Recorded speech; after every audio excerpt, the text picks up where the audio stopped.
इनकलाब जिंदाबाद, तालमेल कमेटी जिंदाबाद, प्रधानमंत्री द्वारा की गई घोषणा लागू करो। तो बहनों बीच में नारे लगाने पड़ गए तो थोड़ा बातचीत का तारतम्य में फर्क पड़ जाता है। लेकिन मैं जहाँ से बातचीत कर रहा था कि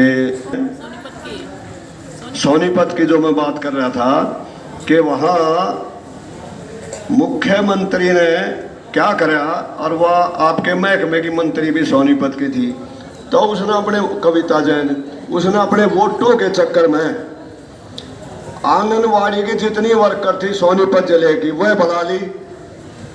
1482 को नोटिस देकर बुलाया था मुख्यमंत्री की सभाकरण खातिर। वो तो आदमी इकट्ठे होते नहीं।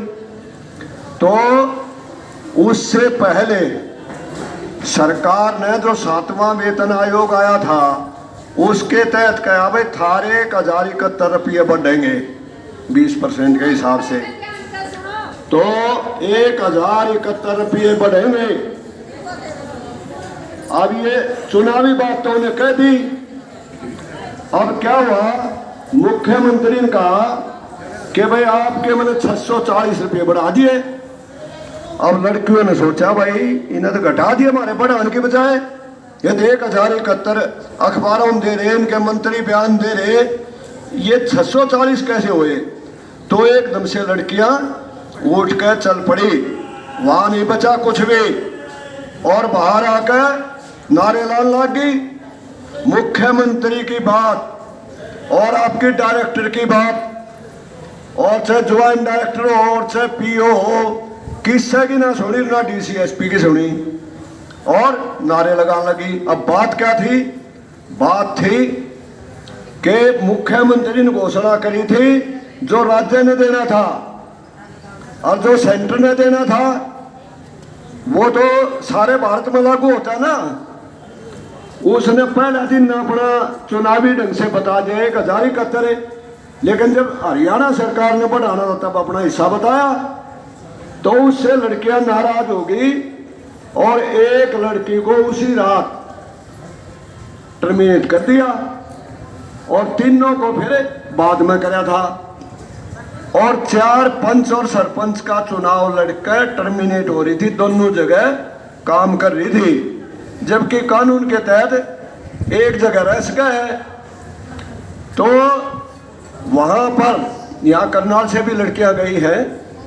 तो क्या हुआ, 87 दिन तक आंगनवाड़ी कार्यकर्ता सहायिका यूनियन ने धरना दिया।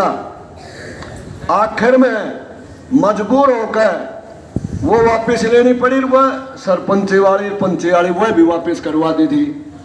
तो आप समझिए ऐसे ही हरियाणा का इतिहास है कि भाई आंदोलन में यो टर्मिनेशन को, डिसमिस को, नौकरी हटाना को, यो नाम है नाम, और नेता चुनाव से हेरा फेरी से बन जाते हैं, लेकिन आंदोलन से जो नेता बनते हैं ना वो परखे निरखे होते हैं। मैं आपको कहना चाहता हूं शहीद आजम भगत सिंह क्या चुनाव से नेता बने थे, या चंद्रशेखर आजाद क्या चुनाव से नेता बने थे, और सुभाष बोस चुनाव से नेता बना था, उसका उम्मीदवार हराया था महात्मा गांधी का, लेकिन बाद में उसको मजबूर कर दिया कांग्रेस से पद छोड़ने में, लेकिन वो इतना बड़ा नेता बन गया। तो आप समझ लीजिए चुनाव जो है ये तो पूंजीपतियों की चाल है, इसमें दारू पिलावा, वोट खरीदा, पता नहीं क्या क्या करते हैं, जात पात फैला हुआ है। और ये बीजेपी वाले तो हिंदू मुस्लिम की पुड़िया ऐसा लाग रहे हैं। तो बहनों आपने अपनी लड़ाई लड़नी पड़ेगी। आपकी प्रमुख मांग क्या है कि आप सरकार का काम करती हो, तो आप सरकारी कर्मचारी की मांग कर रही हो भाई हमें सरकारी कर्मचारी बनाया जाए। जब काम सरकार का करें, अपॉइंटमेंट सरकार दे, मान दे सरकार दे, और काम भी थोड़ा नहीं, आपका इतना काम बढ़ा दिया, इतने रजिस्टर बढ़ा दिए, अरे तक पोषण ट्रैक करा गया। हमने प्रिंसिपल डायरेक्टर को भी ये बात रखी, डायरेक्टर को भी रखी कि भाई जिनकी नौकरी 25 साल 30 साल होगी वह इस ऑनलाइन में पोस्टल ट्रैकर से वो काम नहीं कर सकती।